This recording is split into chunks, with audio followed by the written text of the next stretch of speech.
So, Tony the Wrench here. Several years back, I'd completed my first preamp project, built a couple of them. Several people liked them. I really liked them. I've got videos about that, but I decided I wanted to build one a little bit more serious than that. With a stepped attenuator, dual mono power supplies, potted transformers, all the good stuff. VU meters, I found these VU meters I wanted to use.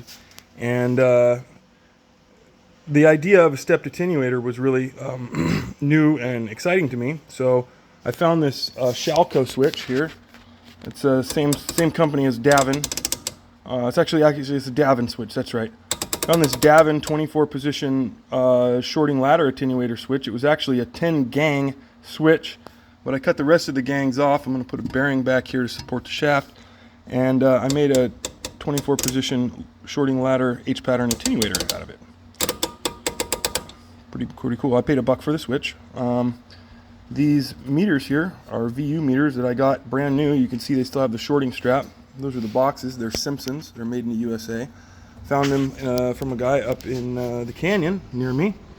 And if I can zoom in on it here, you can see they have a little atomic valence ring sort of logo going on there in the middle of them, which is really cool. They're all scaled in dB. Those are probably going to monitor my output. I'm going to see if I can backlight them, and should be really cool. It's going to be a rack mount, take up I think 4 or 6 rack mount spaces. And in the back here, decided to use a 5691 and 5692 vacuum tubes, which correspond to the 6SN7 and 6SL7, but these are ultra beefcake reinforced tubes for use in guided missiles, probably during the Korean War.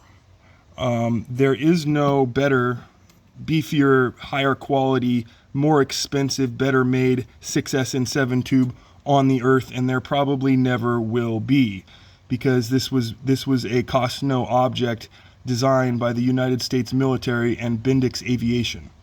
So keep trying, but they're not going to ever make them that good again. I still need to collect a few more of them in order to complete the project.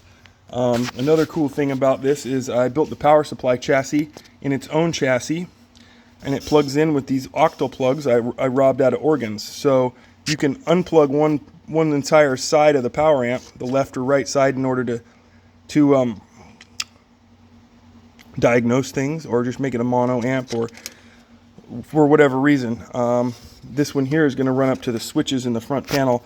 Those switches turn on and off several outlets in the back, boink boink, and the actual power amp itself.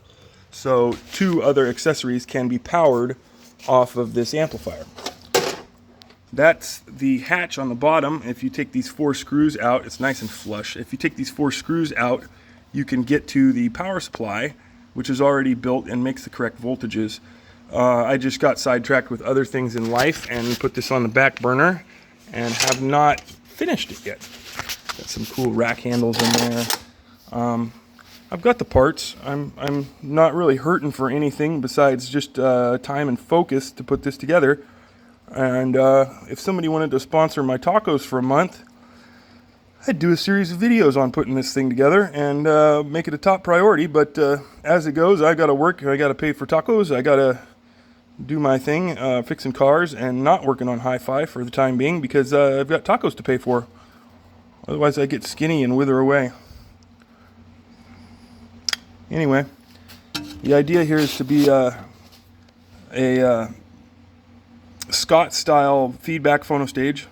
I'd like to have 2 tape loops. I've never built an amp with a tape loop, so I'm going to have 2 tape loops in this, monitored by the VU meters. These little switchable pots here are to attenuate each tape loop, and when you pull it out, it should snap the tape loop in, or push it in and it should push the tape loop out. Or maybe I'll go the other way, that'd be more logical, but you could select the tape loop and adjust the volume with this here. That's going to be the design.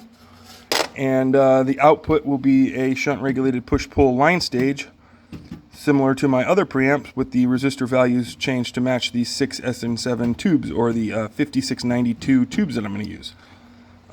It's going to have balanced inputs with moving coil transformers. I'm going to have probably 2 or 3 different sets of moving coil transformers in here. because that's how you show off your jewelry, and I own them. So I'm gonna mount several sets, some Cinemags, some ADCs I have, some Bayer Dynamics maybe, some stand cores. I've got a bunch of things I've collected over the years, and I'm putting the very best of it into this preamp just to be a show off.